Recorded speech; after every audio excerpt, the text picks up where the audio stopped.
clear dark circles from under the eyes. It's a natural anti-histamine, it's anti-inflammatory,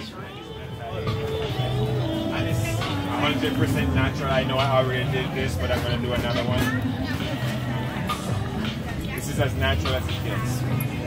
You can use it on babies, on elderly. Elderlies, for diapers, babies for diaper rash or heat rash, for teenagers for acne, for elderly for thinning up the skin, or you know, with more up there you get in age, your skin gets thin and it tears easily.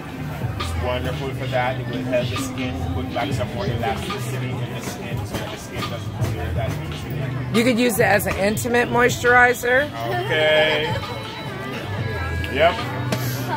They walked away on that one. Okay. No more babies. No more babies. Okay, so this 1 ounce is $30.